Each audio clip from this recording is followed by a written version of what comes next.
الدین الخالد والعصر، زمانے کی قسم. اللہ زمانے کی قسم کیوں کھا رہا ہے؟ اس لیے کہ سب کچھ زمانے ہی میں تو ہو رہا ہے. یہ رات اور دن کی گردش ہی میں سب کچھ ہو رہا ہے. یہ زمانہ اللہ ہی نے بنانا ہے، یہ وقت اللہ ہی نے بنایا ہے. تو اللہ نے یہاں ٹائم کی قسم کھائی ہے، اور انسان کی سب سے بڑی پونجی اس کا ٹائم. اسی لیے بعض سلف کہتے ہیں کہ اس سورت کریمہ کا مطلب میں نے برف بیچنے والے سے سیکھا. ایک برف بیچنے والا تھا، جیسے جیسے دن ڈھل رہا تھا وہ بیچارہ چلا رہا تھا اور کہہ رہا تھا کہ کوئی میرا برف خرید لے اس کے پہلے کہ میری پونجی ختم ہو جائے. جیسے جیسے دن ڈھل رہا ہے بیچارے کی برف گل رہی ہے، وہ کہہ رہا ہے میرا کیپٹل ختم ہو رہا ہے، میری پونجی ختم ہو رہی ہے، کوئی میرا برف خرید لے اس کے پہلے کہ میری پونجی ختم ہو جائے. کہتے ہیں اس آدمی سے میں نے اس سورت کا مطلب سمجھا. انسان کی پونجی اس کا ٹائم ہے میرے بھائی.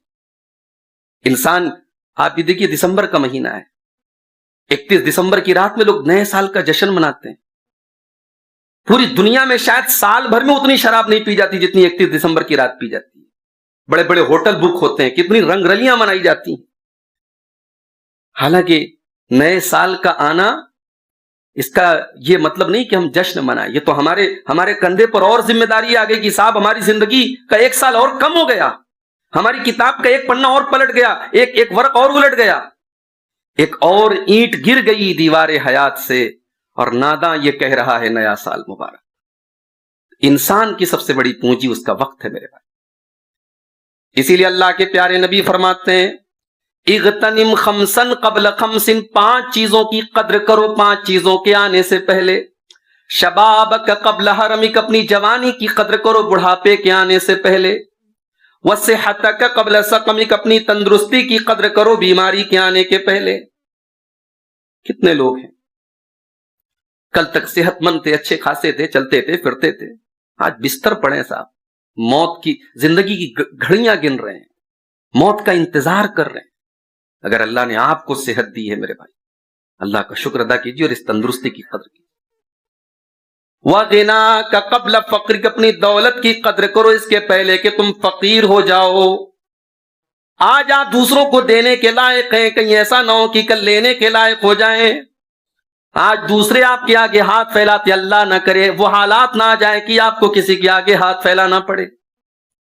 اگر اللہ نے آپ کو غنی بنایا ہے، مالدار بنایا ہے، تونگر بنایا ہے، حیثیت والا بنایا ہے، تو اس کی قدر کریں، اس کی حفاظت کریں، اس وقت کو اللہ کی رضا کے لیے استعمال کریں.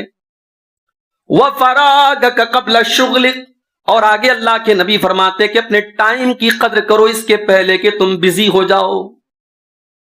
بہت سارے ایسے نیکی کے کام ہیں جو آج آپ کر سکتے کل نہیں کر پائیں گے.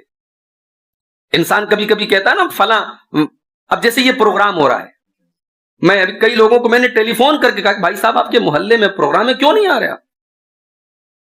یہ ہماری بدنصیبی دیکھیے کہ اس طریقے کی مجلسیں اس گئے گزرے دور میں منعقد ہو رہی ہیں، ہمارے گھر تک، ہمارے محلے تک آ رہی ہیں، اور ہم شامل نہ ہو تو ہم سے بڑا بدنصیب کون؟ ہم باتیں اتنی لمبی چوڑی کرتے ہیں. آج آپ بہت کچھ کر سکتے ہیں جو کل نہیں کر پائیں گے. انسان کی زندگی جیسے جیسے آگے بڑھتی ہے انسان بزی ہوتا چلا جاتا ہے. لوگ کہتے ہیں نا فلاں چیز کا وقت نہیں ملتا ہے، وقت نکالا جاتا ہے. آج اس مسجد کی زمین اللہ کے فضل و کرم سے حاصل ہو گئی، بہت بڑی اللہ کی توفیق ہے. لیکن یہاں کے ہمارے جو ذمہ دار لوگ ہیں، احباب لوگ، آپ ان سے پوچھیں کہ جب یہ زمین لینے کی بات تھی تو بہت دور دلی بہت دور نظر آ رہا تھا کہ کیسے یہ کام پاسبل ہوگا. لیکن اللہ نے توفیق دی لوگوں کو، لوگوں نے وقت نکالا، اللہ نے آج یہ دن بھی ہم کو دکھایا. تو اپنے ٹائم کی قدر کریں اس کے پہلے کہ آپ بزی ہو جائیں. وَحَيَاتَكَ قَبْلَ مَوْتِكَ، اور اپنی زندگی کی قدر کریں اس کے پہلے کہ موت آ جائے. وَالْعَصْرِ، زمانے کی قسم ہے.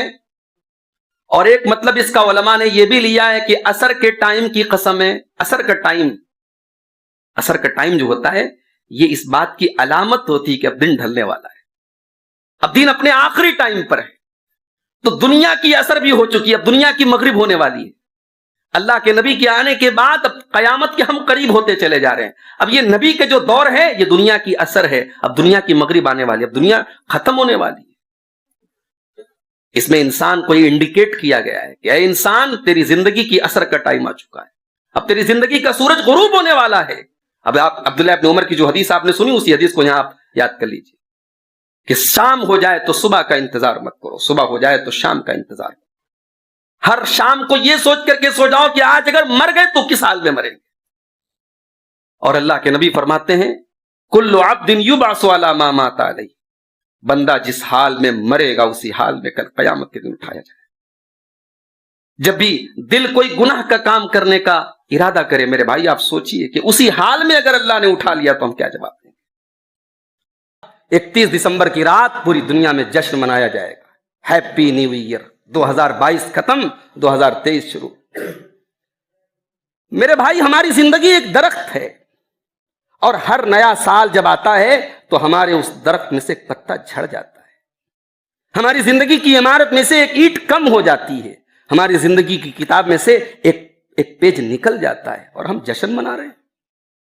ہمیں تو حساب کرنا چاہیے اپنا، ہمیں تو غنیمت سمجھنا چاہیے کہ اللہ تبارک و تعالیٰ نے ہمیں ایک اور سال دیا ہے توبہ کرنے کے لیے، سدھرنے کے لیے، اپنی اصلاح کرنے کے لیے۔ اگر آج تک نماز نہیں پڑھتے تھے تو اب تو نماز پڑھ دیں۔ اسی بجرڈیہ میں اور اسی علاقے میں کتنے لوگ ہوں گے اللہ نے ان کو بہت نوازا ہے، اچھا کاروبار ہے، زمین ہے، جائیداد ہے، پیسے ہیں، بال بچے سکھی ہیں، بغل میں مسجد سے حی علی الصلاۃ کی آواز آ رہی ہے، ان کی گدیوں پر کام چل رہا ہے، ان کے پاور لوم کارخانوں میں چل رہے ہیں، ان کے سارے کام چل رہے ہیں، لیکن ان کو اس بات کی توفیق نہیں ہوتی میرے بھائی کہ وہ 5 ٹائم اپنے رب کی بارگاہ میں آ کے سجدہ کر سکیں۔ کیا اس سے بڑی بدنصیبی کوئی ہو سکتی ہے؟ کل قیامت کا دن ہوگا، یوم یکشف عن ساق ویدعون الی السجود فلا یستطیعون۔ اللہ فرماتا ہے کہ قیامت کے دن جب پنڈلی کھولی جائے گی اور اللہ تعالیٰ حکم دے گا کہ چلو اللہ کے آگے سجدہ کرو، تو کچھ لوگ سجدہ نہیں کر پائیں گے۔ خاشعۃ ابصارہم ترہقہم ذلہ، ان کی نگاہیں جھکی ہوئی ہوں گی، ان کے چہرے پر خوف ہوگا، وہ جھکنا بھی چاہیں گے تو نہیں جھک پائیں گے۔ وَقَدْ كَانُوا يُدْعَوْنَ إِلَى السُّجُودِ وَهُمْ سَالِمُونَ۔ میرے بندو تم دنیا میں صحیح سلامت تھے، تمہارے پاس دولت بھی تھی، تمہارے پاس تندرستی بھی تھی، تم آرام سے جا کر کے مسجد میں نماز پڑھ سکتے تھے، کل تم نے اللہ کی بارگاہ میں سجدہ نہیں کیا، آج ہم تم کو اس لائق بنا دیں گے، تم سجدہ چاہ کر کے بھی نہیں کر پاؤ گے۔ انسان آج دنیا میں اللہ کے آگے سجدہ کر سکتا ہے، نہیں کر رہا ہے، کل وہ چاہے گا لیکن اللہ کی بارگاہ میں سجدہ نہیں کر پائے گا۔ تو دنیا کے کاروبار کی وجہ سے ہم نماز چھوڑ رہے ہیں۔ اللہ کے نیک بندے ایسا نہیں کرتے، اللہ کے نیک بندے کاروبار بھی کرتے ہیں اور نماز کے ٹائم نماز پڑھتے ہیں۔ نماز کا ٹائم ہوتا ہے تو وہ اپنے کاروبار، اپنی دکانیں، اپنے کروڑوں کے پروفٹ کو کنارے کر دیتے، نہیں ہمیں نماز پڑھنا ہے۔ رجال لا تلہیہم تجارت ولا بیع عن ذکر اللہ واقام الصلاۃ وایتاء الزکاۃ۔ اللہ کے نیک بندوں کو ان کا بزنس اور تجارت ان کی نماز سے نہیں روکتا۔ تو آج میرے بھائیوں ہم نیا سال کا جشن منا رہے ہیں، ہمیں تو اپنی زندگی کی ایک ایک گھڑی کو قیمتی سمجھنا چاہیے۔ اللہ کے پیارے حبیب صلی اللہ علیہ وسلم فرماتے ہیں اغتنم خمسا قبل خمس، 5 چیزوں کی قدر کرو 5 چیزوں کے آنے سے پہلے۔ شبابک قبل حرمک، اپنی جوانی کی قدر کرو بڑھاپے کے آنے کے پہلے۔ جوانی میں جوش ہے، طاقت ہے، کچھ کر سکتے ہو، بڑھاپے میں نہیں کر پاؤ۔ جوانی میں آپ مسجد میں نہیں آ رہے ہیں، بڑھاپے میں کیسا وقت آئے گا آپ چاہ کر کے نہیں آ پائیں۔ مسجدوں میں آج کرسیاں رکھی رہتی ہیں، کتنے لوگ زمین پر سجدہ نہیں کر سکتے بھائی، کرسی پر بیٹھ کر کے نماز پڑھتے ہیں۔ کیا یہ بدقسمتی نہیں؟ کیا یہ بدنصیبی نہیں؟ اگر آج آپ تندرست ہیں، جوان ہیں، اپنی جوانی میں اپنے ماتھے کو سجدے سے آباد کرو۔ اپنی زندگی میں میرے بھائیوں اللہ کے لیے جگہ نکالو، اپنی زندگی کے اوقات میں اللہ کے دین کے لیے جگہ نکالو۔ اپنی جوانی کو غنیمت سمجھو اس کے پہلے کہ بڑھاپا آ جائے۔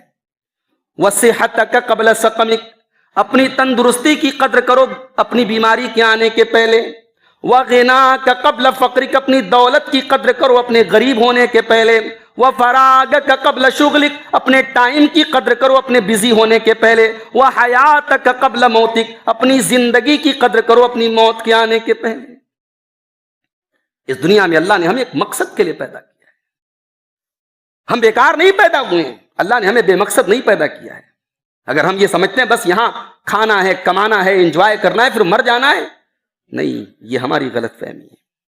افحسبتم انما خلقناکم عبثا وانکم الینا لا ترجعون، میرے بندو کیا تم نے یہ سمجھ رکھا ہے کہ تمہیں یوں ہی چھوڑ دیا جائے گا، نہ تمہارا حساب و کتاب لیا جائے گا، نہ تمہاری نیکیوں کا بدلہ دیا جائے گا، نہ تمہارے گناہوں کی سزا دی جائے گی؟ ایسا نہیں ہے میرے بندو۔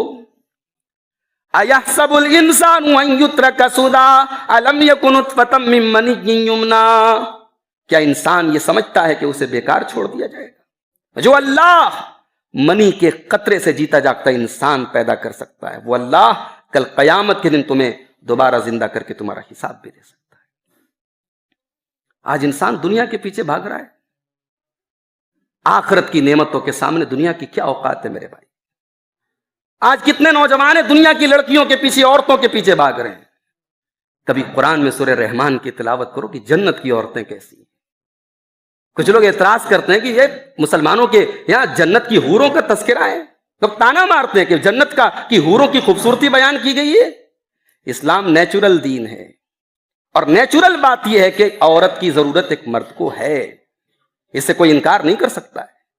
اور جب عورت کی ضرورت ہے اور عورت آپ کے لیے ایک لذت کی چیز ہے، تو جنت تو تمام لذتوں میں جو ٹاپ کی لذتیں ہوں گی وہ سب جنت میں ملیں گی۔ دنیا کی لذتیں جنت کی لذتوں کے آگے کوڑا ہیں، جنت کی عورتوں کی خوبصورتی کے کیا کہنے۔ اللہ کے نبی فرماتے وہ حیض و نفاس سے پاک ہوں گی، وہ گندگیوں سے پاک ہوں گی، وہ اتنی خوبصورت ہوں گی۔ لو ان امرأة من اہل الجنت اطلعت الى اہل الدنیا، اگر جنت کی کوئی عورت دنیا کی طرف جھانک لے، لأضاءت ما بینہما، تو زمین و آسمان کے اندھیرے ختم ہو جائیں، زمین و آسمان جگمگا اٹھیں۔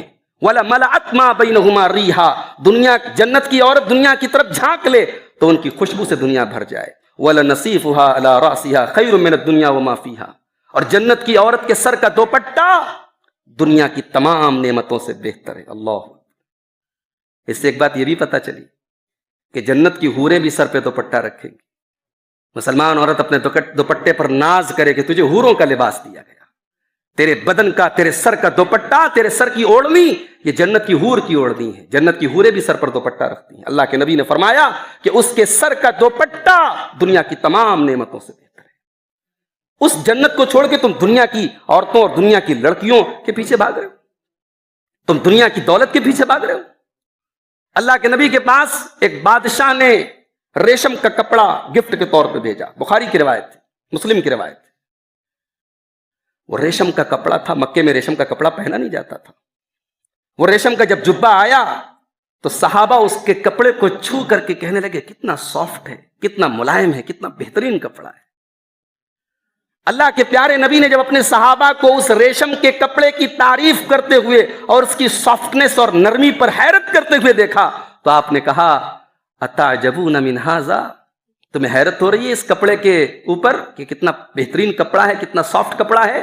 لمنادیل سعد بن معاذ الین من ھذا، میرے صحابی سعد بن معاذ کو جو رومال دیا جائے گا جنت میں، ان کو جو ہینڈ کرچف دیا جائے گا، ان کو جو دستی دی جائے گی، وہ دستی اس ریشم کے کپڑے سے بہتر ہوگی۔ اللہ اکبر۔ دنیا کے تمام ریشمی کپڑے فیل ہیں ایک جنتی کے رومال کے آگے میرے پیارے ساتھی۔ آج دنیا میں آدمی پراپرٹی خریدتا ہے، علاقے کے حساب سے پراپرٹی کی قیمت ہوتی ہے۔ فلاں علاقہ بڑا پوش علاقہ ہے، مدن پورہ میں آپ چلے جائیں، لبے روڈ چھوٹے چھوٹے مکانات کروڑوں میں بکتے ہیں، کہا جاتا ہے یہ جگہ بڑی پوش ہے۔ اللہ کے پیارے نبی فرماتے ہیں لموضع صوت فی الجنہ، جنت میں ایک کوڑا کے رکھنے کی جگہ، ایک کوڑا کتنا بڑا ہوتا ہے؟ اتنا بڑا ہوتا ہوگا، 1 اسکوائر فٹ مان لو، جنت میں 1 اسکوائر فٹ جگہ دنیا کی تمام نعمتوں سے بہتر ہے۔ اللہ اکبر۔ آپ دنیا کی پراپرٹی کے پیچھے بھاگ رہے ہیں، اس جنت میں ایک کوڑے کی جگہ ہم کو مل جائے، اس کے لیے ہم کوشش نہیں کرتے میرے بھائی۔ دنیا کی طاقت پہ ناز کرتے ہو، دنیا کی حکومت پہ ناز کرتے ہو، دنیا کی دولت پہ ناز کرتے ہو۔ یہ دنیا فانی ہے میرے بھائی۔ دنیا کی طاقت پہ بڑا ناز تھا قوم عاد کو اور قوم سمود کو، کہتے تھے من اشد منا قوہ، ہم سے زیادہ طاقتور کون ہے؟ اللہ نے ایسا پٹک پٹک کے مارا، قرآن کہتا ہے کأنہم اعجاز نخل خاویہ، جب قوم عاد اور قوم سمود مرے تھے ان کے سر کہیں پڑے ہیں، ان کے دھڑ کہیں پڑے ہیں، جیسے کھجور کے سڑے ہوئے تنے پڑے ہوں، ان کی ڈیڈ باڈیز پڑی تھی۔ بڑا ناز تھا فرعون کو اپنی سلطنت پر. موسیٰ علیہ السلام کو چیلنج دیتے ہوئے اس نے کہا ھذی الانہار تجری من تحتی، اے موسیٰ یہ بڑے بڑی ندیاں، یہ بڑے بڑے نہر میری حکومت میں بہتے ہیں. اللہ نے اسی کی حکومت کی ایک ندی میں، ایک دریا میں اسے ڈبا ڈبا کر کے مارا. بڑا ناز تھا قارون کو اپنی دولت پر. اس نے بڑے فخر سے کہا تھا کہ یہ دولت مجھے انما اوتیتہ علی علم عندی، یہ دولت میرے علم کی وجہ سے ملی ہے. اللہ نے قارون کو اس کی دولت سمیت زمین میں دفن کر دیا، گاڑ دیا. تو میرے بھائی دنیا کو ٹارگٹ نہ بناؤ. آج ہم میں سے کتنے لوگ ہیں ان کی زندگی میں آخرت کی کوئی حیثیت نہیں ہے، ان کے بعد دنیا کا اتنا علم ہے، اتنی نالج ہے کہ اللہ کی پناہ، اور ان کو 2 رکعت نماز پڑھنے کا شعور نہیں. ہمارے اسی سماج میں آپ کو ایسے لوگ مل جائیں گے، انہیں کبھی اس بات کی فکر نہیں ہوتی کہ میں نماز پڑھنے کا طریقہ سیکھ لوں، میں وضو کرنے کا طریقہ سیکھ لوں، لیکن کروڑ پتی ہیں صاحب، ارب پتی ہیں صاحب. اللہ نے ایسے لوگوں کے بارے میں فرمایا یعلمون ظاہرا من الحیات الدنیا وہم عن الآخرۃ ہم غافلون. یہ جہنمی لوگ ہیں، یہ دنیا کی زندگی کے بارے میں بہت نالج رکھتے ہیں لیکن آخرت سے غافل ہیں. اس آیت کی تفسیر میں حضرت علامہ ابن کثیر نقل کرتے ہیں، امام حسن بصری کا ایک قول نقل کرتے ہیں. امام حسن بصری کہتے ہیں کہ بعض لوگ اتنی نالج والے ہوتے ہیں، اتنی نالج ان کے پاس ہوتی ہے کہ وہ سونے کا سکہ اپنے ناخن پر رکھ کر کے تم کو اس کا وزن بتا دیں گے. سونے کا سکہ دینار اپنے ناخن پہ رکھ کر کے اس کا وزن بتا دیں گے، لیکن 2 رکعت نماز پڑھنے کا ان کو شعور نہیں. یہ آج ہم میں سے بہت سارے لوگوں کا حال ہے. دنیا کی بڑی نالج ہے اور آخرت کے معاملے میں کوئی تیاری نہیں، آخرت کے معاملے میں زیرو ہے. اللہ نے فرمایا سورہ نجم کے اندر فَأَعْرِضْ عَمَّنْ تَوَلَّىٰ عَنْ ذِكْرِنَا، اے میرے نبی آپ ان لوگوں کو ان کے حال پر چھوڑ دیجئے جو ہمارے ذکر سے اعراض کرتے ہیں. وَلَمْ يُرِدْ إِلَّا الْحَيَاةَ الدُّنْيَا، جن کی زندگی کا مقصد صرف اور صرف دنیا ہے. اے نبی ذَلِكَ مَبْلَغُهُم مِّنَ الْعِلْمِ، ان کے علم کی انتہا یہی ہے، ان کا علم یہیں پر آ کر کے ختم ہو جاتا ہے. آج ابھی ہمارے ایک صاحب نے بتایا کہ بجٹیا میں بہت سارے ہمارے ایسے بھائی بھی ہیں جنہوں نے جامعہ سلفیہ سے تعلیم حاصل کی اور اس کے بعد وہ کاروبار میں لگ گئے، اپنی پریکٹیکل لائف میں لگ گئے اور ان کے علم کا ان کو کوئی فائدہ نہیں پہنچ رہا. اگر یہ بات سچ ہے تو افسوس کی بات ہے میرے بھائی. ایک انسان نے مدرسے کا منہ نہیں دیکھا، اس نے دینی تعلیم حاصل نہیں کی تو اس کی تو سمجھ میں بات آ رہی کہ وہ دین سے دور ہے، کیونکہ اس نے دین کی اہمیت کو سمجھا نہیں، جانا نہیں. لیکن آج ہم میں سے کتنے لوگ ہیں جو دین کا علم حاصل کرتے ہیں اور اس کے بعد دنیا کے نشے میں اتنا گرفتار ہوتے ہیں کہ وہ آخرت سے غافل ہو جاتے ہیں. اللہ تعالیٰ کہہ رہا ہے ذالک مبلغہم من العلم. جو لوگ صرف دنیا کا علم رکھتے ہیں اور آخرت کی کوئی تیاری ان کے پاس نہیں ہے، اے نبی ان کو ان کے حال پہ چھوڑ دو. ان کے علم کی انتہا یہی ہے، ان کا مبلغ علم یہی ہے.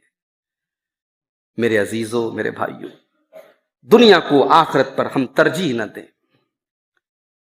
جنت کی نعمتوں کے آگے دنیا کی حقیر نعمتوں کو ہم ترجیح نہ دیں.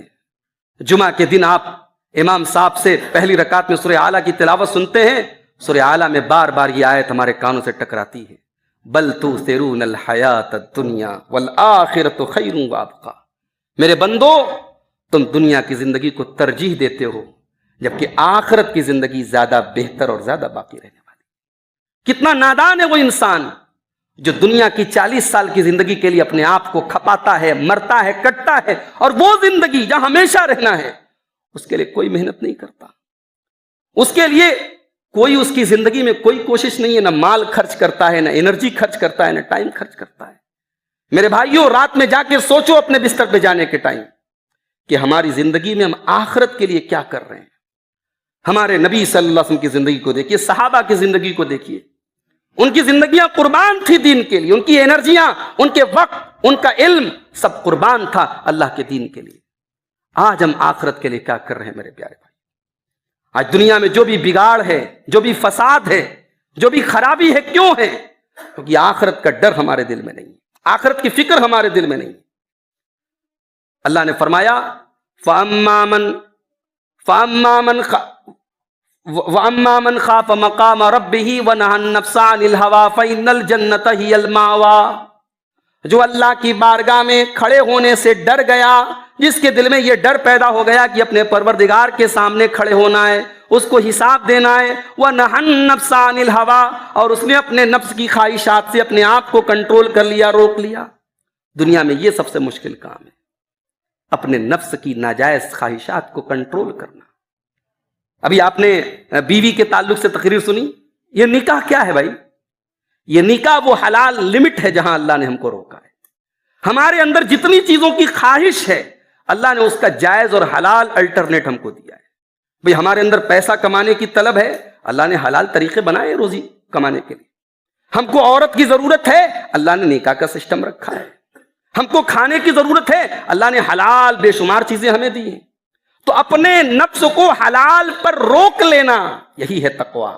وَأَمَّا مَنْ خَافَ مَقَامَ رَبِّهِ وَنَهَى النَّفْسَ عَنِ الْهَوَىٰ، جو اپنے پروردگار کے سامنے کھڑے ہونے سے ڈر گیا اور اپنے نفس کی خواہشات سے اپنے آپ کو روک لیا، فَإِنَّ الْجَنَّةَ هِيَ الْمَأْوَىٰ، اس کا ٹھکانہ جنت ہوگا۔ تو دنیا کی اس حقیقت کو ہم یاد رکھیں۔ جو پہلی آیت میں نے آپ کے سامنے پڑھی تھی اس میں یہی سبق ہم کو دیا گیا۔ اللہ نے فرمایا کہ میرے بندو، دنیا کی یہ زندگی متاع غرور ہے، دھوکے کا سامان، اس کے چکر میں پڑ کر کے تم آخرت کو بھول مت جانا۔ اللہ سے دعا ہے رب العالمین ہم سب کو آخرت کی تیاری کرنے کی توفیق عطا فرمائے۔ رب العالمین ہمیں اس دنیا میں رہ کر کے، دنیا کے کاروبار میں لگ کر کے، دنیا کی مصروفیات میں لگ کر کے بھی ہمیں آخرت کا جو خوف ہے وہ ہمارے دلوں میں اللہ برقرار رکھے۔ جو لوگ ہم میں سے نماز سے دور ہیں اللہ ان کو نمازی بنا دے۔ ہمارے وہ نوجوان جو دین سے دور ہیں اللہ ان کو دین پر چلنے والا بنا دے۔